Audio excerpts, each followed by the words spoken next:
welcome back to my channel.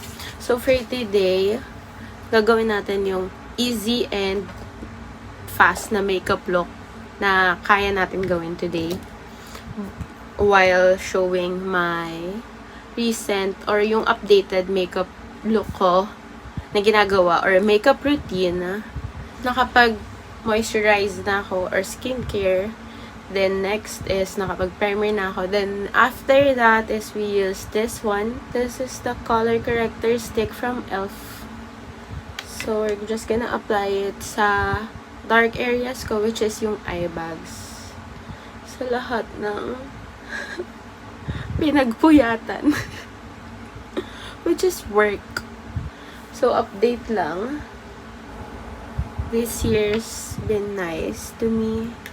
Aside sa part na I've been preoccupied with a lot of things. This is also a get ready with me chit chat type of video.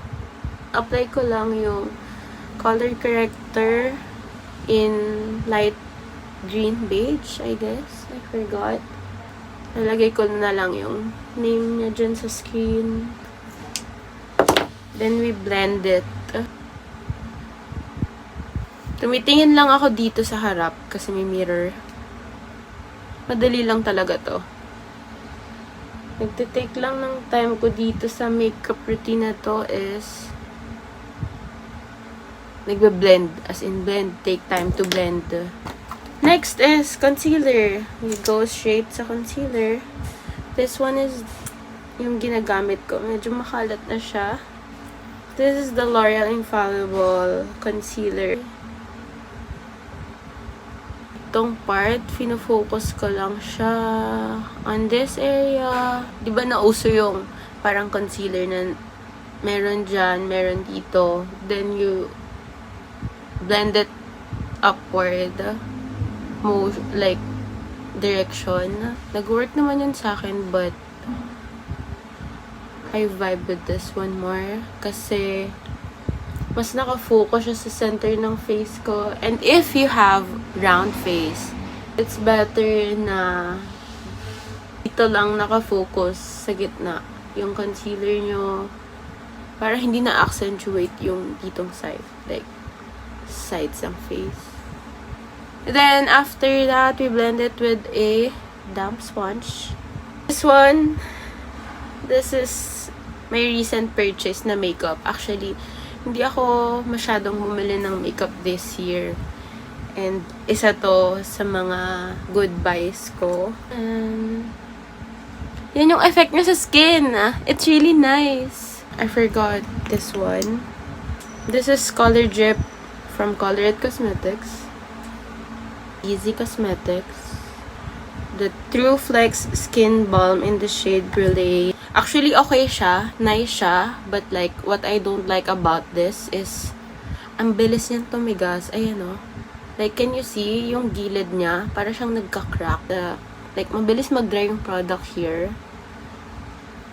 Pero, ang nice niya kasi, naglo-last siya sa skin ko. And, sobrang, since it's a skin balm, nagme-mix or nagbe-blend siya ng madali lang sa skin, lalo na kapag may base ka. Minsan, when I feel like doing, nagko-contour din ako, but like, ngayon, normal day, but it's a long day, but like, not too formal, do you get?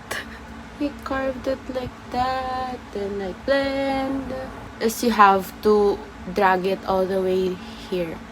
Nandito. Next is blush. Ganun lang. Ganun lang kadali.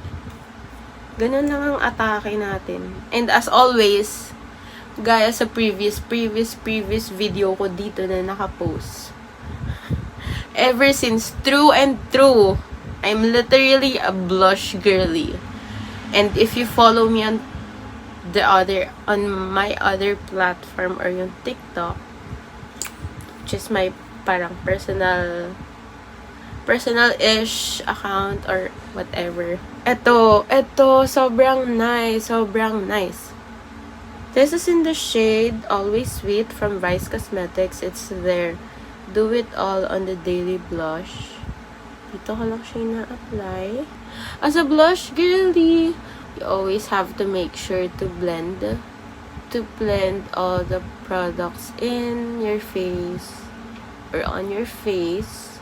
Diba ang nice? Para lang siyang para ka lang nagdagat. Then like, para ka lang kinilig. Kahit di ka naman kinikilig. Joke lang. What I like about this one is, ang dewy niya lang, then it's really natural. Natural siyang tignan. You have to get more blush to make it last long. Ito yung ginagamit ko from Color It Cosmetics. It's their Color Browns Matte Blush in the shade 22. Ang nice nito kasi, it sets matte on your face. Parang siyang face powder. Kasi, like, ang nice niya, oh. You can press it. Dito ko lang siya pinapress sa side ng cheeks ko. Ayaw naman natin na pagharap, puro blush dito, tas pag side, burado. Siyempre, the goal is to make it seamless as possible. Kasi nakakapag-brighten talaga siya ng face ko. Diba? Parang airbrush lang.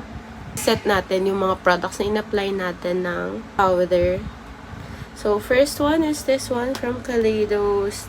So, ang nice nyo, meron ka ng powder, pang highlight. Meron ka ng contour, meron ka ng bronzer. So, it's really a nice one. Like, still. So, like, dito ko lang siya nilalagay. Not much.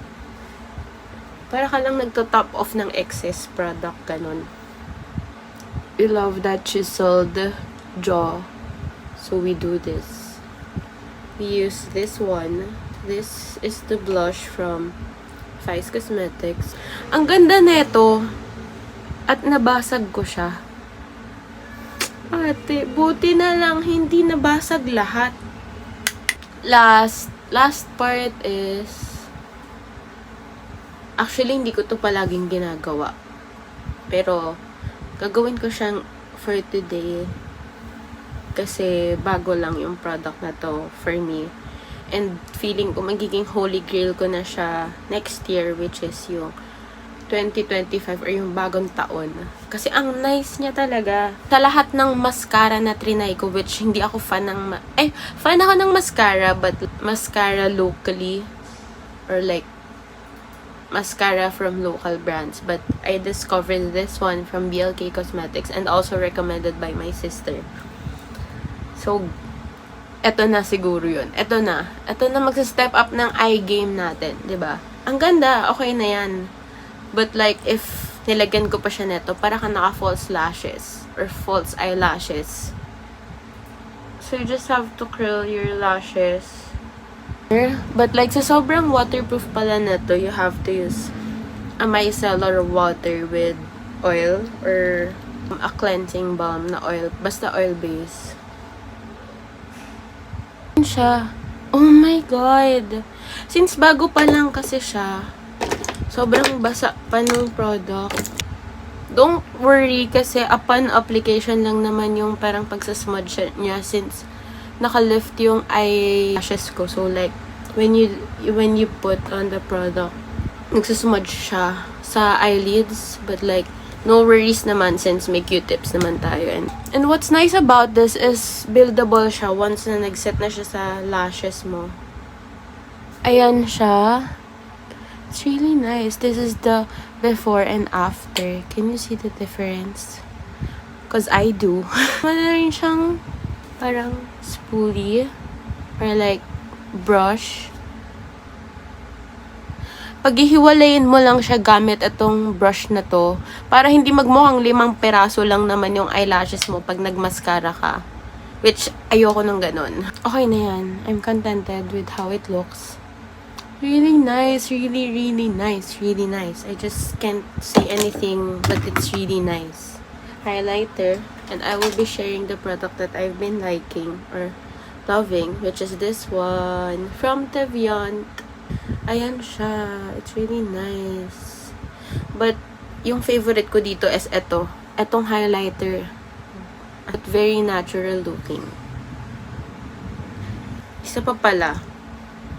Nakalimutan ko. This one is from Easy. Sobrang subtle lang niya. This is in the shade Rogue. Normally, lip tint or water tint yung nilalagay ko before I apply a lip product, which is itong lip tint na to from Easy. Other than that, before ko maging favorite or like go-to tong shade na to, ito yung favorite ko.